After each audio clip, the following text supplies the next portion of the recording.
This video is installation support to be used in conjunction with instructions found in our kits. We hope that it'll help guide you through your installation.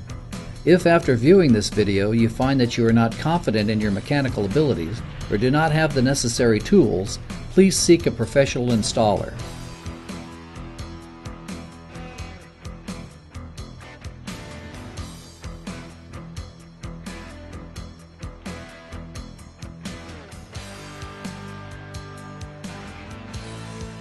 Begin by checking the part number on the label to be certain that it is the correct kit for your application. Your kit will include sealed parts bags, hardware, linkage, gaskets, manifold, air cleaner, and of course, the carburetor. Lay everything out on a clean work surface, separate and count all the hardware pieces, and study the photos and the instructions so that you are confident that everything is there and within easy reach. Our instructions are based on an engine in stock condition. If you've made other modifications, some steps may not apply, while other steps may need to be added. Just a reminder, before you begin your installation, be certain to disconnect your battery. You'll need a good service manual for instruction on removing all stock components, as well as torque specs for installing your new kit. Use your service manual when removing your stock intake manifold and end castings. If you are reusing your end castings, be sure to remove and thoroughly clean them. Clean the intake manifold surface on your cylinder heads, making certain to remove any old gasket material, and be prepared to install with new gaskets. Our installation includes new EMPI dual port end castings. EMPI single port end castings are also available.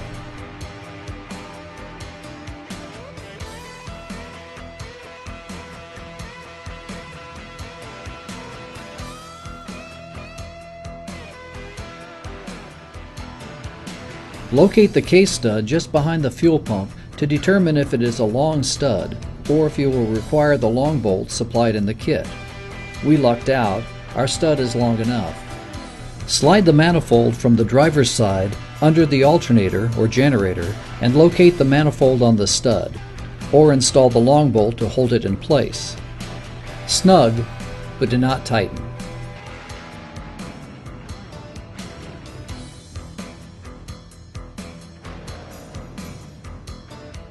Mount your end castings using new gaskets and couplers.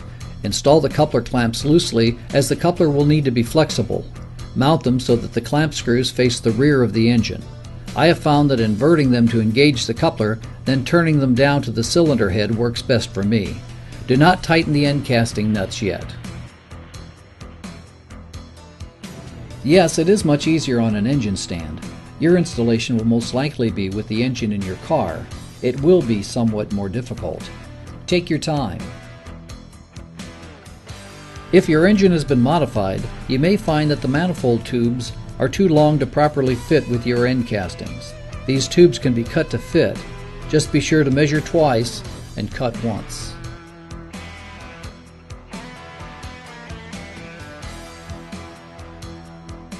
Install the carburetor studs. Thread them in just enough to feel them begin to protrude out the bottom of the flange.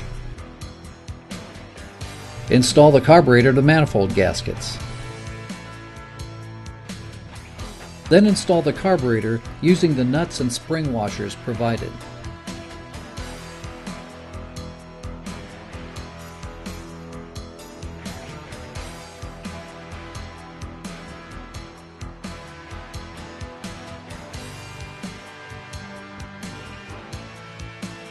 Remove the locking washer on the carburetor throttle shaft. Carefully pry, then bend straight with a thin screwdriver. Then remove the throttle shaft nut. Do not remove the linkage arm from the carburetor.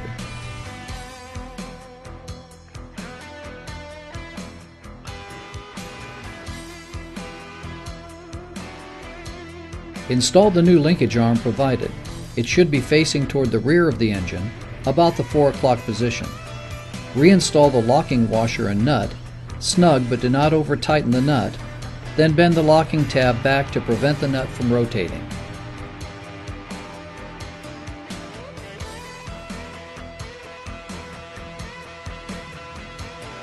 Install the round collar with set screws onto the linkage shaft.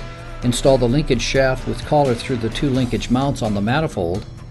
Then install the throttle arm onto the shaft with the throttle holder to the right and loosely tighten the Allen screws.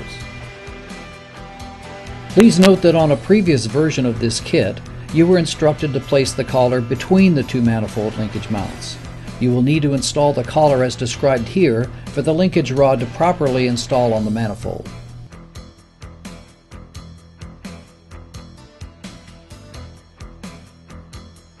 Adjust the linkage rod so that the arm on the left is in line with the new linkage arm you installed on the carburetor.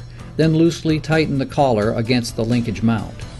Then push the throttle arm toward the right linkage mount and loosely tighten. You will see that the collar and throttle arm sandwich the linkage mounts on the manifold. You want it to move freely, but eliminate most side-to-side play.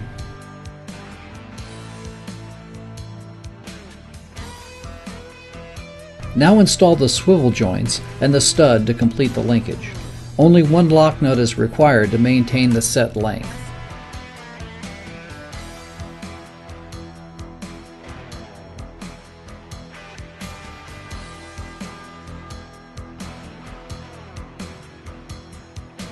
With the linkage shaft arm at the 7 o'clock position, install the swivel ends to the linkage shaft arm and the carburetor linkage arm. Adjust the length as necessary for proper fitment of the swivel arm studs. Tighten the nut, then adjust the throttle arm to engage your throttle cable.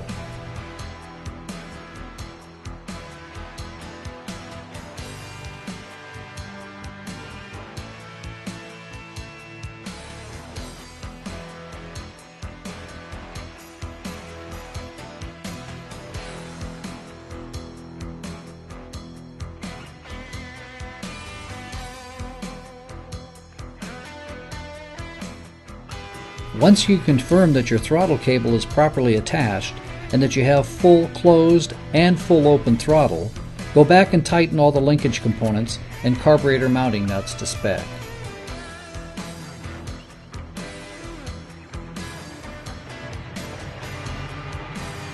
Install the air cleaner gasket, base, and velocity stacks using the nuts and spring washers provided. Then torque to spec.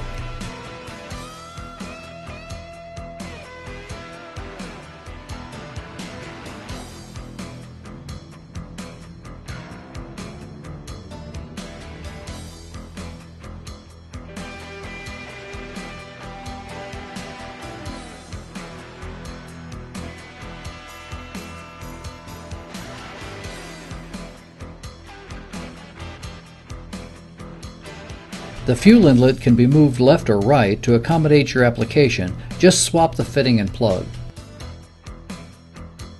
Install the air cleaner element on top with the washer and wing nut provided.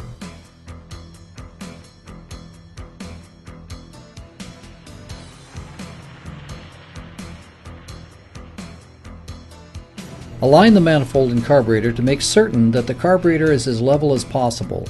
It should be in line with the fan housing. Rotate the manifold to a straight position, then tighten the manifold coupler clamps.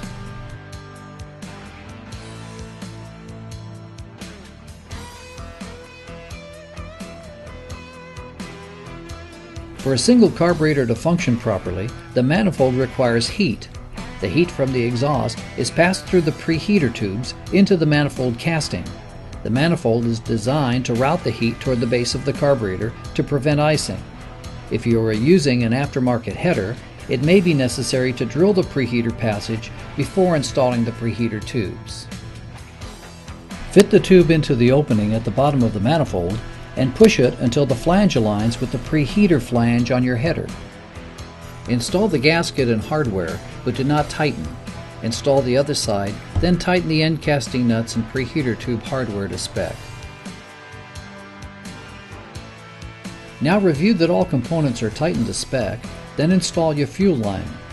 Review our best lean idle instructions, reconnect your battery, and fire it up.